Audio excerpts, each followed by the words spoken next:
What's up guys, Drewjistsu here with another episode of NOGI Hacks. So my NOGI Hacks is going to be my segment on showing you guys these small, game-changing fundamental details for your NOGI game.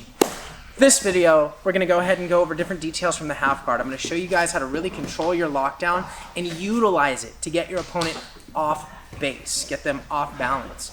Once you start getting somebody off balance, it gets so much easier to gain control, to get back on top, and to get a dominant position. So that's really what I'm going to focus on this video.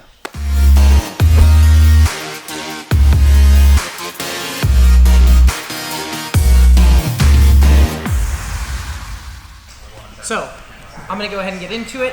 We'll start from our half guard position now. In Planet Murrieta, we play a position called the lockdown.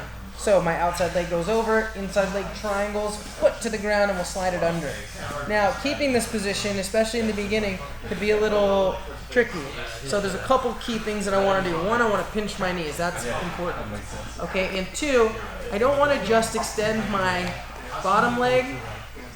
I want to extend both of them together and lock him out. Okay, so this is going to be key and essential for your control.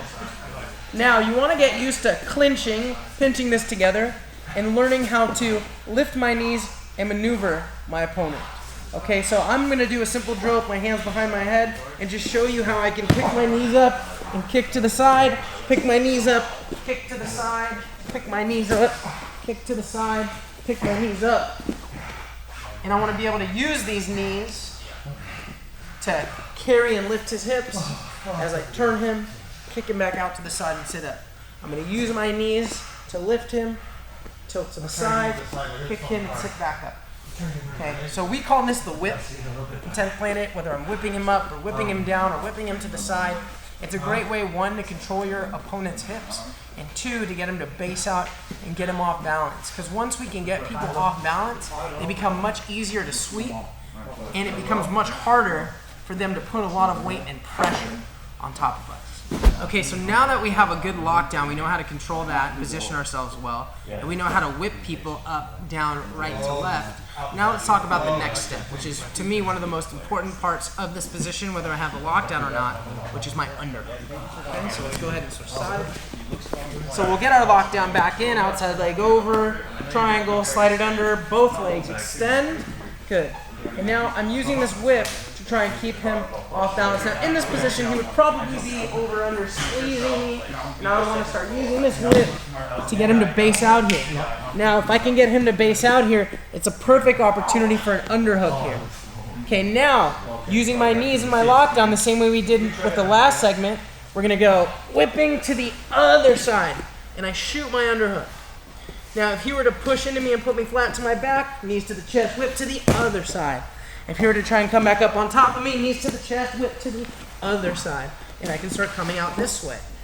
Either way, it's really important for me to have this underhook here. And as you can see, JJ's got his whizzer in because he doesn't want his back taken. Person defending this position, this is important because if you don't have this arm here, take it out. Good. It's an easy route to the back. Rear naked. Okay, so one more time. Locking him down.